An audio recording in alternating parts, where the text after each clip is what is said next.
बहुत समय पहले बडौली नामक एक गांव में एक खुशहाल किसान रहता था।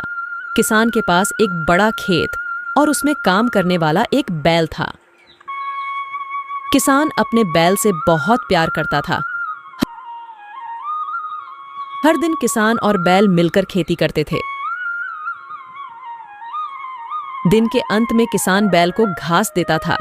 बैल भी किसान से बहुत प्यार करता था और उसकी मदद करता था। एक दिन किसान खेत में काम कर रहा था। वह अपने बैल को लेकर खेत की ओर चला। बैल थक गया था, लेकिन किसान उसे काम करने के लिए मजबूर कर रहा था। मैं आपका और काम नहीं कर सकता। बैल ने दुख से बोला, मैं थक गया हूँ।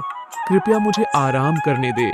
नहीं, किसान ने खड़े होकर कहा, तुम्हें और काम करना होगा। हमें खेती पूरी करनी है। दिन भर काम करने के बाद बैल थक गया था।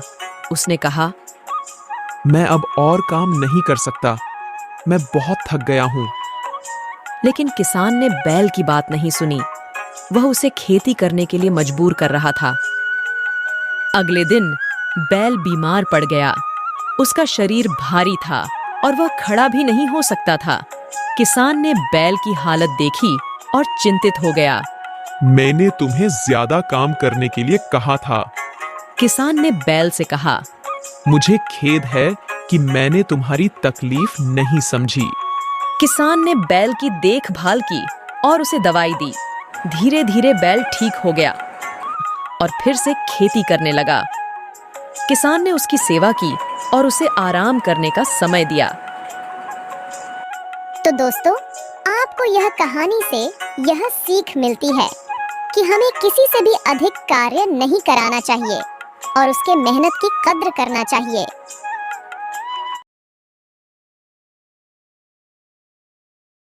एक समय की बात है कि राजू नाम का एक दयालु किसान रहता था। उसके पास एक छोटी सी झोपड़ी थी जिसकी छत सूखी घास से बनी थी। राजू बड़ा ही गरीब किसान भी था, पर उसने अपनी गरीबी से कभी हिम्मत नहीं हारी थी। राजू अपने खेतों में बहुत मेहनत किया करता था। उसकी मेहनत से ही इस साल उसका खेत सब्जियों से भरा हुआ था। मोटे लाल टमाटर और चमकदार बैंगनी रंग के बैंगन। राजू हर दिन बहुत मेहनत करता था। अपने पौधों को सींचता था और घास निकालता था।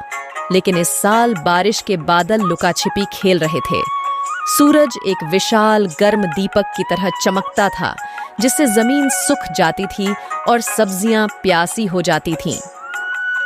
राजू चिंतित था कि बारिश के बिना उसकी सब्जियां नहीं उग पाएगी और उसके पास बाजार में बेचने के लिए पर्याप्त फसल भी नहीं होगी। वह अपनी छोटी बेटी रानी के लिए नए जूते और मिठाई भी नहीं खरीद पाएगा। एक सुबह राजू उदास महसूस कर रहा था। जब वह अपनी झोपड़ी के पास बैठा था तो एक छोटी सी गौरैया उसके कंधे पर आकर बैठ गई। चहचहा के गौरैया ने सिर झुकाते हुए कहा, मुंह लटकाए क्यों बैठे हो राजू? राजू हैरान था। एक बोलने वाली गौरैया। उसने सूखी जमीन और प्यासी सब्जियों के बारे में अपनी चिंता बताई। गौरैया ने धैर्यपूर्वक सुना। चिंता मत करो राजू, वह चहचहाई, मुझे एक गुप्त स्थान का पता है। आम के ऊंचे पेड़ के पीछे एक छिपी हुई धारा बहती है। इसका पानी आपकी सब्जियों को फिर से हरा भरा कर देगा। राजू की आंखें चमक उठीं। उसने गौरैया का धन्यवाद दिया और उसकी बताई हुई बातों का पालन किया। सबसे ऊंचे आम के पेड़ के पीछे उसने एक जगमगाती धारा देखी, ठीक वैसा ही जैसा गौरैया ने कहा था। राजू ने अपनी बाल्टी को ठंडे पानी से भर लिया और वापस अपने खेत की ओर चल दिया। उसने ध्यान से प्रत्येक प्यासे पौधे के चारों ओर पानी डाला। सब्जियां खुशी से चहकती हुई लग रही थीं। उनकी पत्तियां चमकीली हरी हो गईं। कुछ दिनों बाद आखिर बारिश आ ही गई। कोमल बूंदें छत पर टप टप टपकी, जिससे राजू का दिल खुशी से भर गया। उसकी सब्जियां बड़ी और मजबूत हो गईं, चुनने के लिए तैयार। राजू ने अपने ताजे फल और सब्जियां बाजार में बेची। उसकी मुस्कान सूरज की तरह चमक रही थी। उसने रानी के लिए नए जूते और मिठाई का एक बड़ा डिब्बा खरीदा। मददगार गौरैया और छिपी हुई धारा की बदौलत सभी ने एक स्वादिष्ट भोजन का आनंद लिया। उस दिन से राजू कभी भी छोटी गौरैया की दयालुता और छिपी हुई धारा के जादू को नहीं भूला। वह जानता था कि भले ही चीजें मुश्किल लगती हैं, लेकिन हमें कभी भी हार नहीं माननी चाहिए। तो दोस्तों, आपको यह कहानी कैसी लगी? कमेंट में जरूर बताइएगा। एक समय की बात है कि सुल्तानपुर नामक एक गांव में राजू नाम का एक गरीब किसान रहा करता था, जो कि बहुत ही मेहनती था। राजू अपने छोटे से खेत में दिन भर काम करता और शाम होते ही वह अपने घर लौट जाता। राजू की पत्नी विमला बड़े चाव से राजू के लिए खाना पकाती और उसे खिलाती थी। राजू अपने खेतों में दिन भर कड़ी मेहनत करने के बाद भी वह बहुत ही कम पैसे कमा पाता, जिससे उनका गुजारा नहीं हो पाता था, जिसके कारण राजू काफी परेशान रहता था।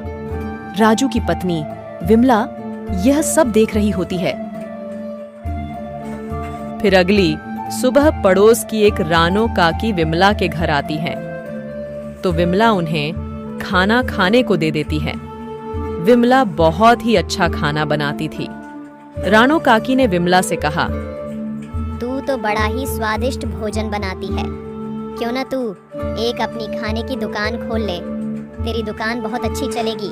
ऐसा कहकर रानो वहां से चली जाती हैं और विमला सोचती है, काकी बात तो सही कह रही थी, क्या मैं अपनी एक दुकान खोल लूं? आने दो इनको, मैं आज इनसे इस बारे में बात करूंगी। शाम हो जाती है। राजू प्रतिदिन की तरह ही अपने खेतों में काम करने के बाद घर आ रहा था। राजू के घर आते ही विमला उससे इस बारे में बात करती है और राजू हाँ कर देता है।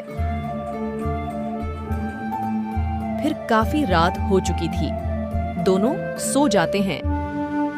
अगले दिन सुबह विमला जल्दी उठकर बाजार चली जाती हैं और वहां से वह कुछ सब्जियां और खाद्य पदार्थ ले आती हैं और अपने घर के पास में ही एक खाने का ठेला लगाती हैं।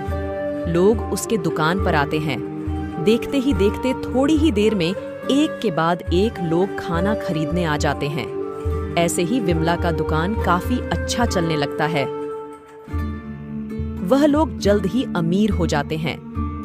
तो बच्चों, आपको इस कहानी से यह सीख मिलती है कि हमें कभी हार नहीं मानना चाहिए। यदि आपको यह कहानी अच्छी लगी हो तो लाइक और सब्सक्राइब करें।